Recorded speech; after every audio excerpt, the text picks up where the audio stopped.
जय हिंद। आज हम लोग समझने वाले हैं गियर बॉक्स का रेशियो कैलकुलेशन किस टाइप से करते हैं, किस प्रकार से करते हैं। तो यहाँ पर हम लोग दो ट्रिक आजमाने वाले हैं, एक जो है कैलकुलेशन के थ्रू और दूसरा मैनुअली। ठीक है, और बिल्कुल आसान भाषा में समझने वाले हैं। तो यहाँ पर है एक साइड में गियर बॉक्स और दूसरी साइड में लगी हुई मोटर। तो शॉर्ट में समझ लेते हैं कि गियर रेशियो होता क्या है। तो कितनी बार इनपुट शाफ्ट घूमेगी तब जाके एक बार आउटपुट शाफ्ट घूमेगा, और इसी को बोला जाता है गियर रेशियो।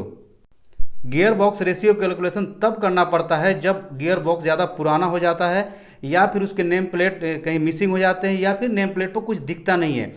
तो चलिए फिर स्टार्ट करते हैं गियर बॉक्स का रेशियो कैलकुलेशन कैसे करते हैं।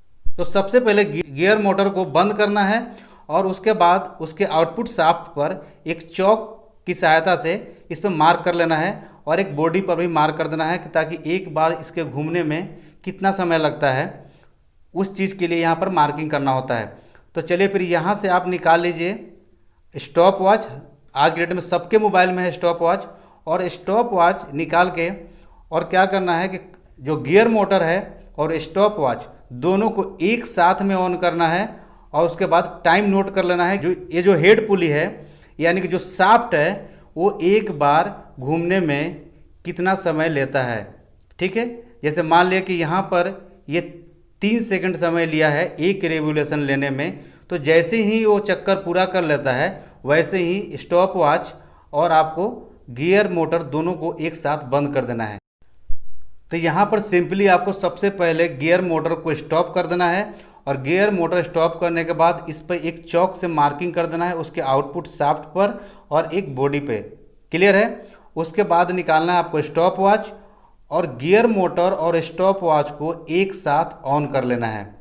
ठीक है, और उसका टाइमिंग नोट करना है कि ये जो आउटपुट शाफ्ट है वापस इस जो मार्किंग है इस पर घूम के कितने समय में आती है, यानी कि एक चक्कर पूरा करने में कितना समय लगता है। इस चीज़ को आपको टाइम नोट कर लेना है।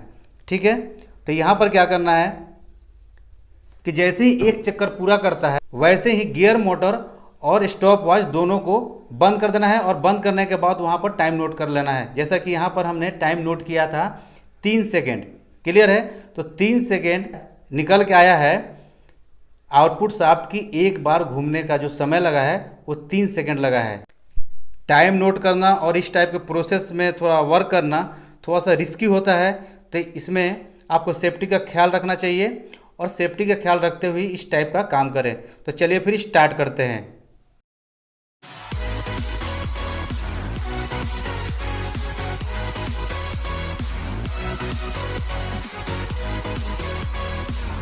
तो यहाँ पर जो है गियर बॉक्स रेशियो कैलकुलेशन यहाँ पर समझेंगे सबसे पहले कैलकुलेशन के थ्रू, और सेकंड में जो हम लोग समझने वाले हैं बिल्कुल मैनुअल तरीका से।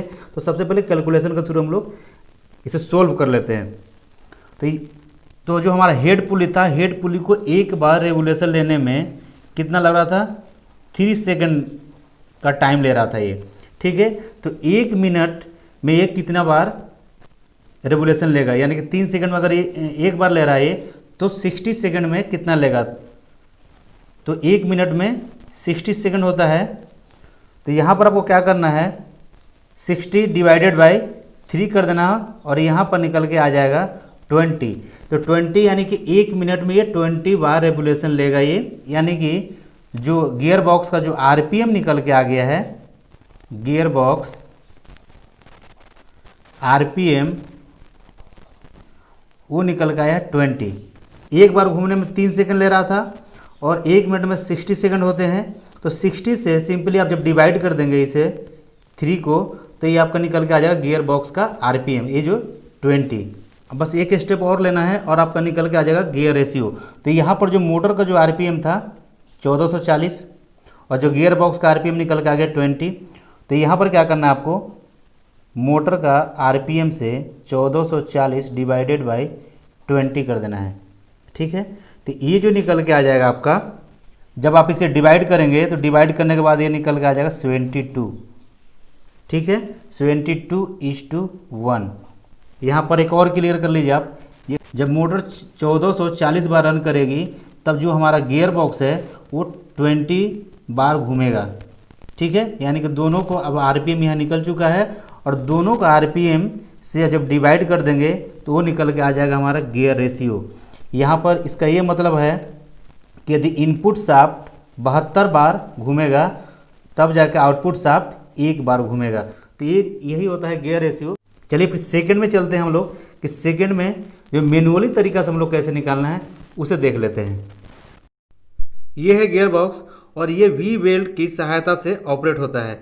तो इसमें आपको ना तो कैलकुलेटर की यूज करने की आवश्यकता है और ये है इसकी मोटर। इससे भी हमें कोई मतलब नहीं है इस कैलकुलेशन में, यानी कि गियर रेशियो कैलकुलेशन में ना तो इसको मोटर का आरपीएम की आवश्यकता पड़ने वाली है और ना ही हमें कैलकुलेटर की आवश्यकता पड़ने वाली है। ठीक है, ये जो यहाँ पर देख रहे हैं 20:1 जो रेशियो इसका शो कर रहा है, अगर ये नेम प्लेट हो या फिर ना हो इससे भी कोई फर्क नहीं पड़ता कि इस गियर का गियर रेशियो क्या है। ठीक है, तो हम लोग सिंपली अब स्टार्ट करेंगे और बहुत ही आसान तरीका से इसकी गियर रेशियो निकालेंगे अभी। तो ये है इसके ड्राइव पुली यानी कि इनपुट शाफ्ट और इधर जो देख रहे हैं आप ये है इसके आउटपुट शाफ्ट। तो इस गियर बॉक्स का आउटपुट शाफ्ट में एक चौक की सहायता से मार्क करना है और इसके बॉडी में भी मार्क कर देना है ताकि पहचान के लिए बना रहे। और इसके जो इनपुट शाफ्ट है जो इसके पुली लगी हुई है तो उस पर भी मार्क कर देना है और ऐसे जगह मार्क करना है कि वो मिट ना जाए और उसके सामने एक बॉडी पर भी मार्क कर देना है। अब हाथ की सहायता से इस पुली को तब तक घुमाना है जब तक कि जो आउटपुट शाफ्ट है वो अपने मार्क किया हुआ स्थान पर लौट कर ना आ जाए। तो मान लिया कि आपने 20 बार घुमाया इसे, तब जाके आउटपुट शाफ्ट जो है अपने स्थान पर आ जाता है। तब इस गियर बॉक्स का गियर रेशियो है 20:1, यानी कि आपने 20 बार जब इसकी इनपुट शाफ्ट घुमाया है तब जाके आउटपुट शाफ्ट 1 बार घुमा है। तो इस टाइप का गियर बॉक्स का आराम से आसानी से आप गियर रेशियो निकाल सकते हैं। मिलते हैं फिर नेक्स्ट वीडियो में।